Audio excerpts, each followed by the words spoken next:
പ്രസവം വരെ മോന്റെ ഭാര്യയെ ആ വീട്ടിൽ നിർത്തേണ്ട കാര്യമില്ലായിരുന്നു. ദൈവം തന്നെ മഹാലക്ഷ്മിയെ അതിന്ന് മാറ്റിയതാ.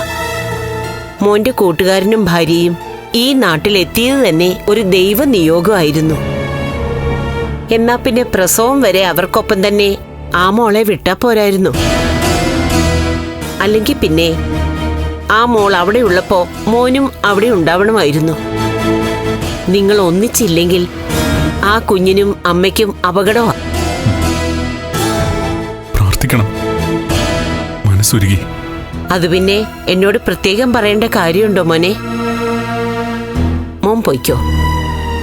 ഇന്നത്തെ ദിവസം ഞാൻ നിങ്ങൾക്ക് വേണ്ടി മാറ്റിവെച്ചിരിക്കാം.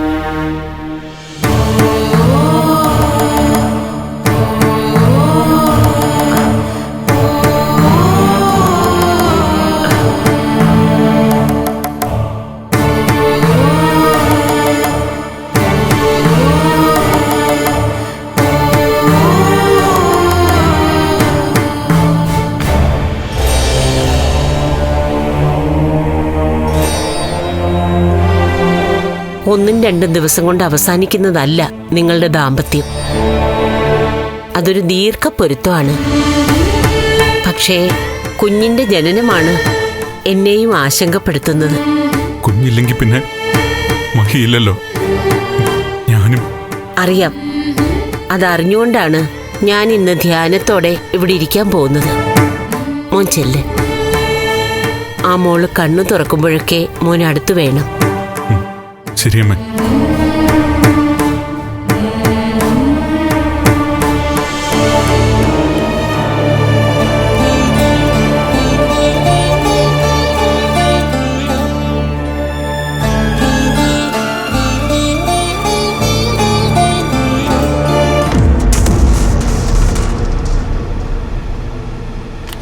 നമസ്കാരം സാർ. ആ വക്കീലേ, വാ ഇരിക്കൂ. Thank you sir. ഞാൻ ജാമ്യത്തിന് വേണ്ടി വന്നതായിരിക്കും അല്ലേ? അതെ.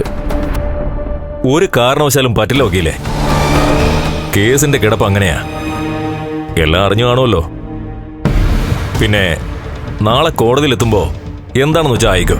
ഒരു രക്ഷയില്ല സാറേ. നിങ്ങളെ പിടിച്ച് അകത്തിടേണ്ടതാ.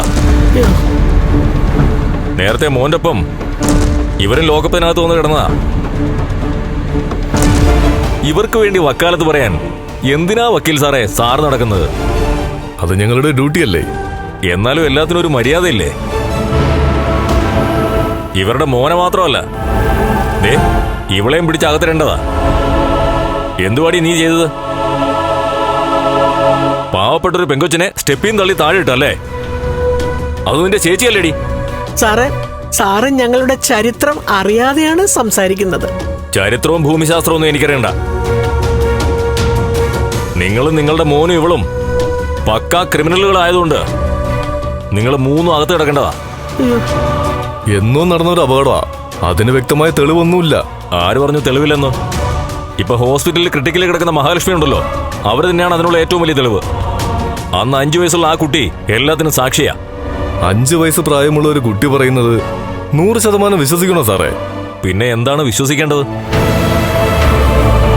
ലോക്കപ്പിൽ കിടക്കുന്നവന്മാര് കുറ്റം സമ്മതിച്ചു കഴിഞ്ഞു.